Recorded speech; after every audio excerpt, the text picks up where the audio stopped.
कितना सुंदर था।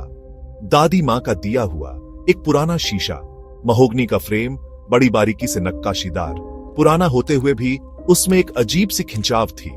मैंने उसे अपने कमरे में रख दिया। कमरे की शोभा बढ़ गई। सुंदर था पर थोड़ा अजीब भी। रात को मैं खुद को उसमें देखती रहती, उसकी गहराई में खो जाती। मेरा ही अक्स था पर कुछ अलग। मेरे चेहरे में एक हल्का सा फर्क। मैंने सोचा शायद रोशनी का खेल है या मेरा वहम।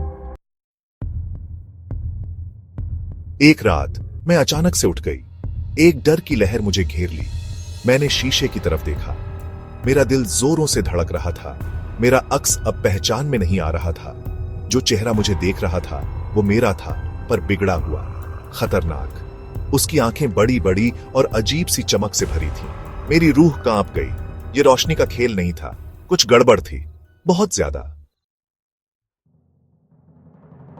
मैं नजरें फेर लेना चाहती थी, भाग जाना चाहती थी, पर मैं जमी हुई थी। उस डरावने अक्स को देखे जा रही थी। फिर जो हुआ वो सोचा भी न था। वो मुस्कुराया। एक धीमी खतरनाक मुस्कान उसके चेहरे पर फैल गई। मेरे चेहरे का रंग उड़ गया। ये पागलपन था। मेरा अक्स खुद से हिल रहा था, मेरा मजाक उड़ा रहा था। मैं पीछे हट गई। मेरी सांस अटक गई। डर ने मुझे घेर लिया। मैं एक बुरे सपने में फंस गई थी।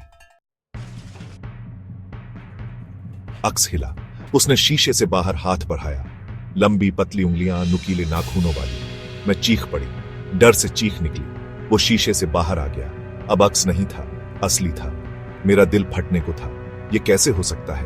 पर वो यहां था। मैं उससे आमने सामने थी, खुद से, या यूं कहें कोई जो मेरा चेहरा पहने था।